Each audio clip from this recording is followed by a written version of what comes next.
Greetings. Today I will talk about the earliest date for the first Thanksgiving Day. Before getting started, I would encourage you to subscribe to the Mossy Feet Books YouTube channel for more great content. If you like my videos, please hit the like button. The more likes I get, the more YouTube will show it to other people, allowing me to grow the channel. I also encourage you to visit my website, www.mossyfeetbooks.com. There you will find sample chapters, podcasts, a slew of content, and links to where you can buy my books. While visiting the website, you subscribe to it and receive email notifications when I publish a new book or other content like this video and podcast. This episode is based on my book, Colonial American History Stories, 1215 through 1665. The earliest Thanksgiving feasts were a common practice for European settlers and their native neighbors.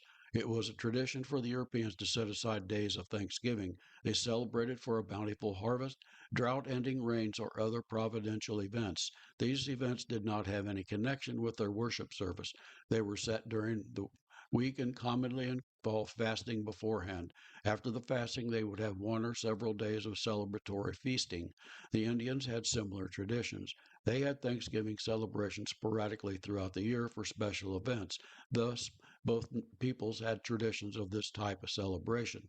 After establishing the Plymouth plantation, the colonists endured a long, difficult time. Food shortages, disease, and privation had taken their toll. The cemetery contained the remains of many who did not survive this dark period. The summer had proved good and the fall harvest bountiful. Therefore, the colonists declared that they would celebrate a Thanksgiving feast after the meal.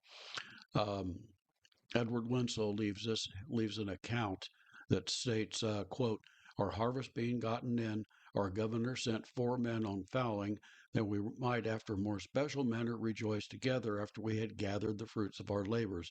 They 4 in one day killed as much fowl as, with a little help besides, served the company for almost a week, at which time, amongst other recreations, we exercised our arms, many of the Indians coming amongst us, and among the rest of their greatest king Massasoit, with whom 90 men for 3 days we entertained and feasted.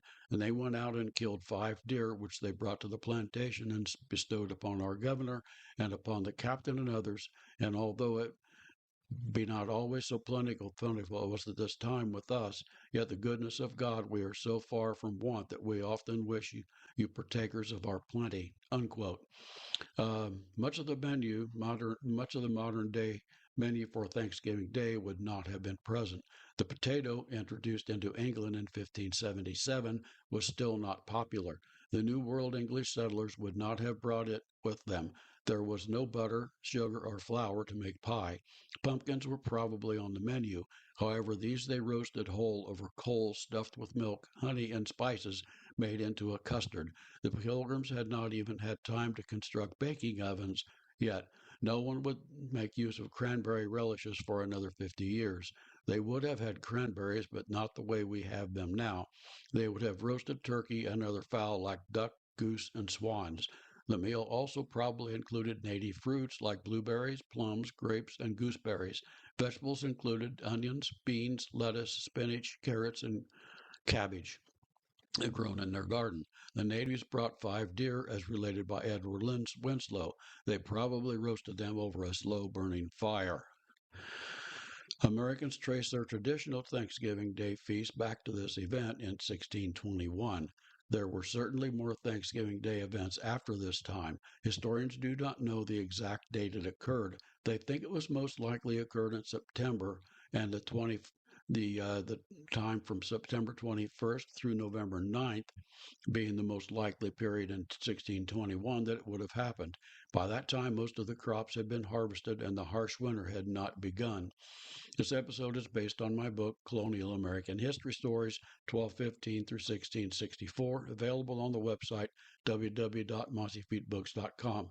The book is the first book in the 6-volume Timeline of United States History series. Discover some famous and also some almost forgotten stories of history in America. The story begins with the signing of the Magna Carta in 1215 and the beginning of the concept of limited government, and ends, for now, with the beginning of the American Revolution in 1775.